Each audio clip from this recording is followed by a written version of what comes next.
खड़े हैं नेपाल के गढ़ी माई में। बरियारपुर अवस्थित गढ़ी माई का मंदिर विश्व में पशु बलि के लिए प्रसिद्ध है। हर 4 वर्ष पे यहाँ मेला लगता है। 5 वर्ष पे, हर 5 वर्ष पे यहाँ एक विशाल मेला लगता है, जहाँ करोड़ों लोग इस मेला में उपस्थित होते हैं और अपनी अपनी मान्यताओं के साथ यहाँ आते हैं। अभी हमारे साथ इस मंदिर के मुख्य पुजारी श्री मंगल थारू जी हैं। आइए जी, मंगल चौधरी थारू जी हैं, और आइए इनसे जानते हैं गढ़ी माई की महिमा और कब से पूजा प्रारंभ हो रही है, इसके बारे में विस्तृत जानकारी। सर, बहुत बहुत स्वागत है आपका। मान जी, हम गढ़ी माई मंदिर का मूल पुजारी मंगल चौधरी हैं। हम 10वां पुस्ता पर मूल पुजारी है।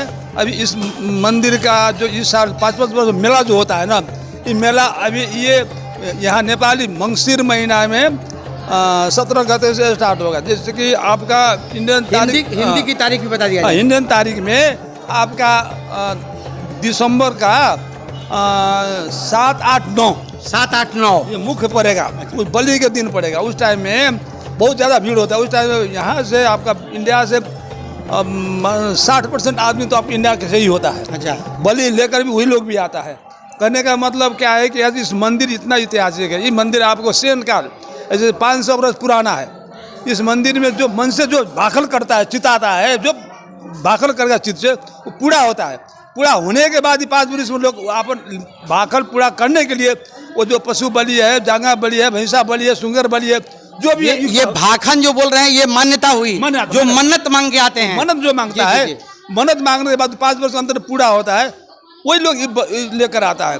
जैसे अधिकांश जो निसंतान है, उसके पास संतान नहीं है, डॉक्टर निराश हो गया, वैसा आदमी आता है। जिस बार डॉक्टर के पास रिटायर हो गया है, कोई उसको भरोसा नहीं है, वैसा आदमी आकर मन्नत मारता है। मन्नत पूरा होने के बाद वो लोग लेकर आता है यहाँ पर बलि चढ़ाने में। अच्छा, तो ये मंदिर 500 वर्ष पुराना है।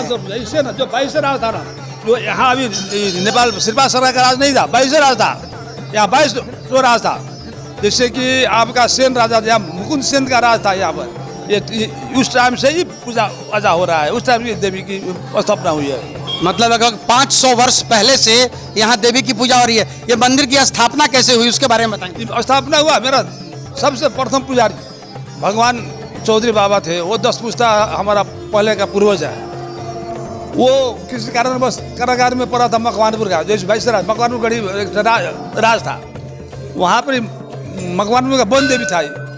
ये वन देवी वहाँ पे इनका मंदिर था। वहाँ पर ये हमारे पूर्वज ने भाखल किया, ये माता अगर हम निर्दोष हम जेल से छूट जाएंगे तो आपको स्थापना करेंगे, जैसे कहेगा बलि पूजा, जो पूजा हम स्वीकार करेंगे। तो माता ने उनको वरदान दिया कि जाओ, हम तुमको ले चलते हैं कारागार से मुक्त करके, अपने गांव में तुम हमको ले चलो, रात ले चलो, जहाँ रख दो हम वहीं पर रह जाएंगे। तो माई क्या किया कि अपने माँ बेटा की तरफ बात करते करते त्रिशूल दी। वो त्रिशूल यहाँ पर रखा गया। पाव का धूली जो है वहाँ पर रखकर पाव का पुण्य करके शालिग्राम का मूर्ति स्थापना किया। तो उस समय से ही परंपरा के हिसाब, जैसे पहले बलि के टाइम पहले आदमी का 5 ब्लड देना पड़ता है, यहाँ काटना पड़ता है जीभ, दाहिने कान, दाहिने छाती, दाहिने जंघा का 5 बूंद ब्लड देगा। उसके बाद वो अपरूपी तांत्रिक पूजा होता है। तांत्रिक पूजा होने के बाद बत्ती बलती है। बत्ती बलने के बाद तो वो पंचबली होता है। पंचबली में आता है आपको बोका, जंगल का एक जोड़ा मूसा होता है, मूस चूहा। उसके बाद में मुर्गा होता है, तब परेवा का बलि होता है, तब सुगर का बलि होता है। सुगर का बलि होने के बाद तब रांगा बलि होता है, भैंसा का बलि।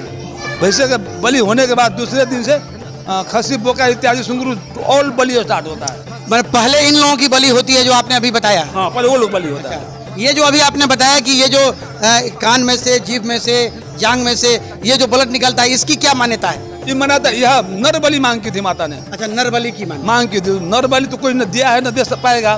तो नर बलि के अभी वही ब्लड 5 बूंद ब्लड देना पड़ता है। तब तांत्रिक पूजा होता है। तांत्रिक पूजा होने के बाद वो बत्ती स्वयं प्रज्वलित होता है। तांत्रिक पूजा से ज्योति खुद प्रज्वलित होती है।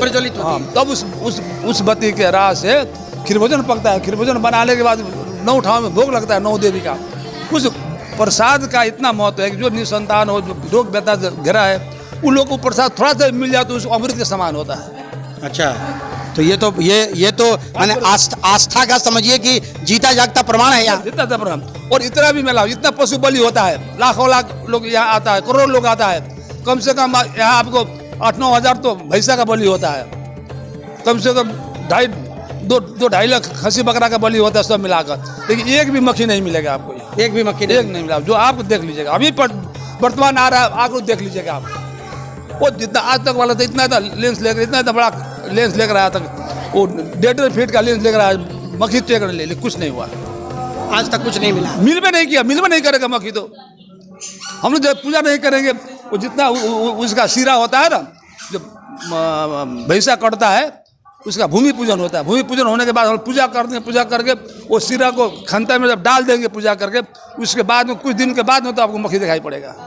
जब तक मैंने जिस समय बलि होती है उस समय कुछ भी इस तरह का मक्खी मच्छर कुछ दिखाई नहीं दिखाई देगा, कुछ नहीं दिखाई देगा आपको। आप देख लीजिए, अभी पड़ते आने वाला है ना दिसंबर में, आकर देख लीजिएगा। आइए अभी मंदिर का दर्शन अपने दर्शकों को कराते हैं मुख्य पुजारी जी के साथ। कैमरा ऊपर कर। ये जो त्रिशूल आप देख रहे हैं, एक मिनट बाबा, त्रिशूल है ना, ये त्रिशूल 5-5 वर्ष में फेरना पड़ता है। ये त्रिशूल माता का शक्ति का प्रतीक है। यहाँ पिंड है, पिंड पे यही शक्ति पूजा करने के बाद, तब यहाँ पूजा करने के बाद तब जाकर उस मंदिर में पूजा होने के बाद 9 जगह पर भोग लगता है, उसके बाद में ही जाकर वहाँ बलि स्टार्ट होता है। ये त्रिशूल की स्थापना वो जो पहले पुजारी थे चौधरी बाबा, उनके द्वारा की गई। उनके भगवान बाबा के ही स्थापना किया हुआ है। और ये त्रिशूल 5 वर्ष में इसको चेंज फेरना पड़ता है, और मूर्ति प्राण प्रतिष्ठा हुआ वो फेरने का नहीं मिलता है। तो ये दीप जो प्रज्वलित होती है वो कहाँ प्रज्वलित होती है? वो दूसरा स्थान है, वहाँ ब्रह्म स्थान, वहाँ पर ही माता को वहाँ सवारी जाता है। इस अंदर में कहीं भोग नहीं होता, उस मंदिर कहीं भोग नहीं होता है, वो माता वहीं पर जाकर करते हैं। ये त्रिशूल महाशक्ति का पीठ है, इसी को हम लोग 5 वर्ष में अब फेरेंगे, इसके बाद में पूजा स्टार्ट होगी। ये हुआ माता का मंदिर, और वो है गणेश जी और माता दोनों साथ में है।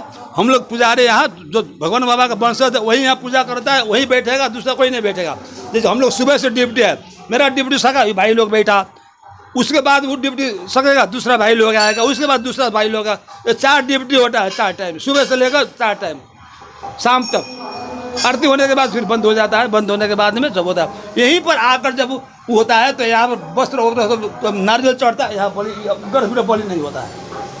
बलि जो है बलि कहाँ चढ़ता है? बलि अगर वो चारों तरफ चलेगा, लेकिन इसके अंदर नहीं आएगा, इसके अंदर नहीं आएगा। यही माता का सबसे बड़ा प्रतीक है। ये चरण की धूली यहाँ पड़ी थी माता की, इसलिए ये मंदिर उसी माता का जैसे कि पैर का धूली यहाँ रखा गया था, उसी धूली के ऊपर ये पूर्ण कद की मूर्ति, शालिग्राम की मूर्ति है। ये भी दूसरा पत्थर है, शालिग्राम मूर्ति है। ये मूर्ति बहुत जमाना का 250 पुराना मूर्ति है, इसमें कुछ नहीं होता है। इसे ऐसा ही परंपरा चलते आ रहा है अभी तक। हम लोग अब यही आने वाला दिसंबर में जो मेला है उसके लिए आप लोग आमंत्रित है, आप आइए। सब मीडिया वाला की तरफ से, गढ़ी माई की तरफ से आशीर्वाद है, पुजारी परिवार की तरफ से भी आशीर्वाद है। आप लोगों को सबको आना, मैं निमंत्रण कर रहा हूँ कि आप लोग जरूर आइए। अभी आपने सुना मंगलनाथ चौधरी 10वीं पीढ़ी के जो पुजारी हैं यहाँ मुख्य पुजारी, उनको आपने सुना, और उन्होंने मंदिर की जो महिमा आपको बताई। नरबली के बाद पशु बलि यहाँ पे होता है, और पहले आदमी मनुष्य के ये मस्तक का ब्लड निकाला जाता है, फिर कान का ब्लड निकलता है, फिर हाथ का ब्लड निकलता है, फिर जांघ का ब्लड निकलता है। मतलब 5 बूंद खून मनुष्य का निकाल के, और उसके बाद तब यहाँ तांत्रिक पूजा प्रारंभ होती है। और तांत्रिक पूजा के साथ जो बलि की जो परंपरा है वो परंपरा यहाँ प्रारंभ की जाती है।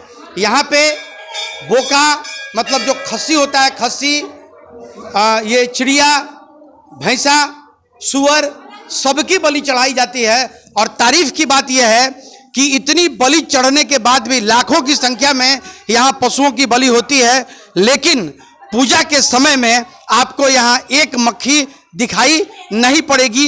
ये इस मंदिर की महिमा है। ये एक तांत्रिक और सिद्ध स्थल है। लोग अपनी मान्यताओं के साथ इस मंदिर में आते हैं, और अपनी मान्यता पूरा होने के बाद फिर 5 वर्षों के बाद जो मन्नत उन्होंने मांगी है उस मन्नत को उतारने यहाँ आते हैं। तो ये जो गढ़ी माई का मेला है, ये नेपाल, भारत और नेपाल की सीमा पे एक गांव अवस्थित है बरियारपुर, और बरियारपुर में यह गढ़ी माई का मेला है, गढ़ी माई का मंदिर है, जिस मंदिर की मान्यताओं के बारे में अभी आपने मान जी से सुना। देखते रहिए फाइनल पोस्ट। धन्यवाद।